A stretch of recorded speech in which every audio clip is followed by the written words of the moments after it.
Hello and welcome. These are horse racing selections for Saturday, the 25th of November. I am Flat Cap Callum and I am hoping you are all very, very well.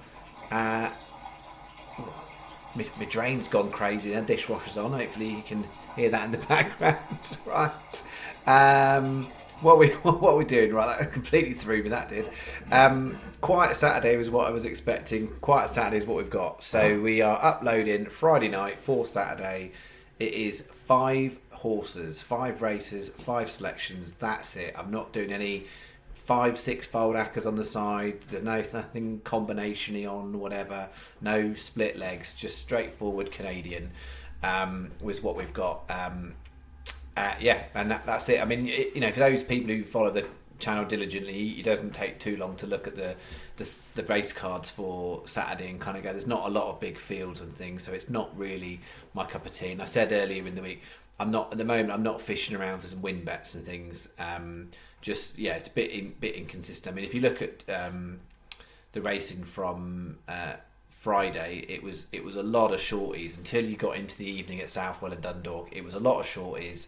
I think 8-1 was the best price you could find in the afternoon outside of Southwell and Dundalk. But actually, not a lot of favourites. A lot of favourites got beat today. And there was various things, like some of them were kind of jumping errors and things like that. But there's a lot of. It's sort of I just keep a watchful eye when they're low price winners but not a lot of favourites. Not my gig really. So Saturday is what we're left with is 5 horses. So I've got 1 Haydock, 1 Ascot, 1 Lingfield, and 2 Wolverhampton. So I've only got 5 selections for Saturday. 2 of them Wolverhampton. That tells you how much of the barrel I'm at the bottom of. I mean, they're not terrible, are they? But as I would happily not happily tell you, it would be great if it was different. I will openly tell you my strike rate at Wolverhampton is poor. So I'm very selective with what I do at Wolverhampton. The way that I read form, and the way that I look at the data for whatever reason, whether it's just Wolverhampton. Or something, I don't know, but it doesn't translate well into Wolverhampton. So I try and pick my moments all Wolverhampton.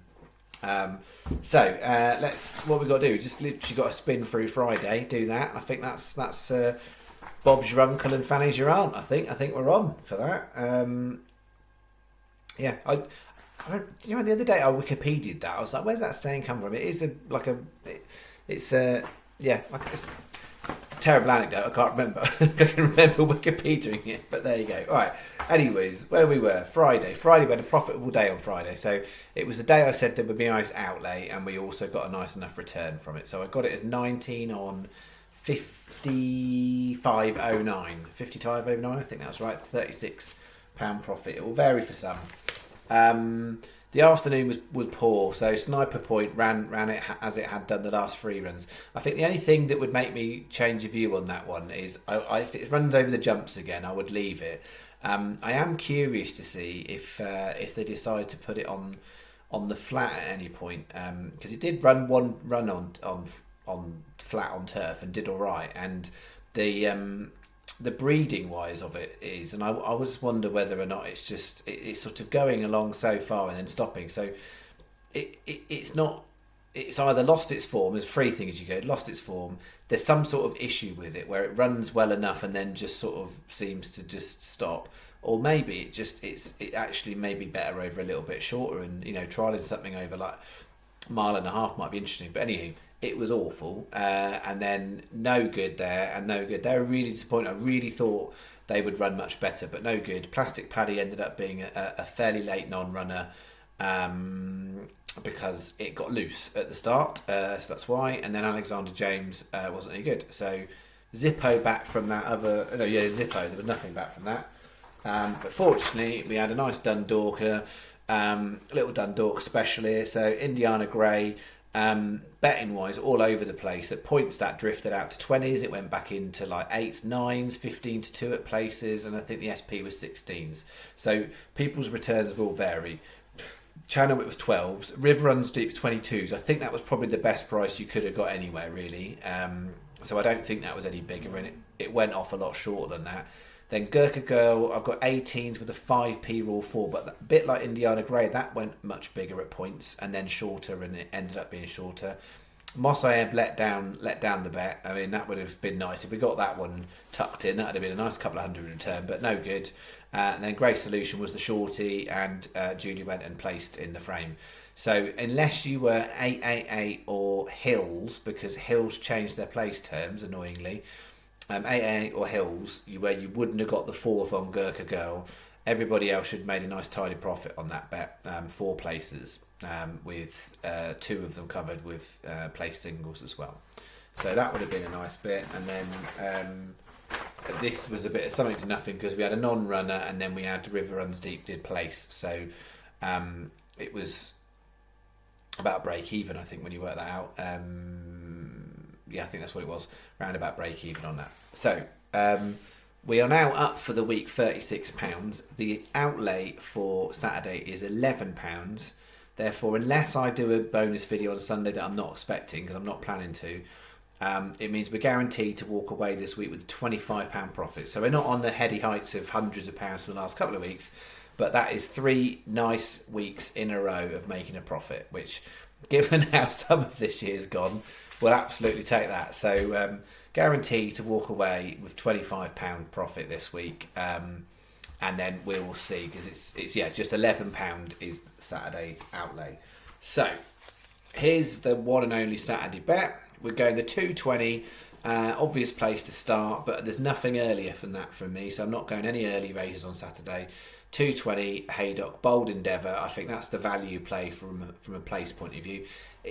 It's going to need to kick on if it's going to win a race of that nature, but it runs consistently well, and so if it runs to standard, you'd be looking at getting that top 5. There are only 16 runners, so if you lose one runner, a lot of bookies are going to go down to 4 places. That's why, somewhere like Sky or 365 are going to edge it for you, because they're going to hold the place terms a bit longer. Then we're going 253, my Lingfield horse for the day, Bloom with Grace, 18-1. It is a competitive race, that, with quite a few 3-year-olds in there. So it's hard to kind of know which ones are going to kick on a little bit. But I do think that horse's form over 10 furlongs is definitely suggesting that's its optimum distance. So back at 10 today, I think is worth a go with that one. And I think there's some new headgear on that horse as well, which is another little tick in the box. 315 Ascot. I've had some level of debate about Monastic, because it's one of them horses, whenever I back it, it doesn't do well, and when I don't back it, it does do well. There's a few that obviously clearly for the channel I get right. Visibility is one of them, hopefully, but I've kiss of death it now, probably the other way around. But yeah, Monastic, I seem to not quite get that one right. But I think it's a very interesting runner from a price point of view. It's huge value in it. Should be half that. For that race. It is a really competitive race, but you've got I think it's 8 runners, so as long as you don't get a non-runner, 3 places in an 8-runner race, nice terms on that. And Peter Niven does not send horses south very often. Doesn't necessarily do brilliantly well when he does send them south, but I think literally it's second or third ever runner at Ascot, and he's been training a while. And Brian Hughes is down to ride it too, and I'm imagining Brian Hughes is turned down some stuff at Haydock to go to Ascot. He's got a couple of rides, and probably the other horse, Manella, whichever he's on. There's a lot of Manellas. That'll be the reason he's gone down there. But he's picked up the ride on Monastic as well. So yeah, I think interesting move to take that one down for a trainer that usually keeps his horses up in the north. So Monastic we're on.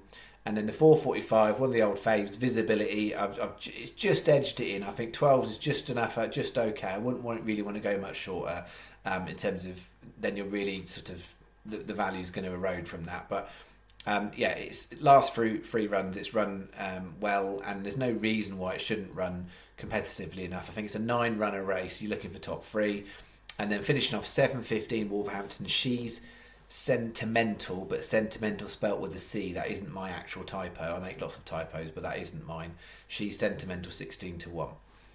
So we've got 10p each way Canadian. We've got 50p each way singles on all 5, just to make it nice and simple.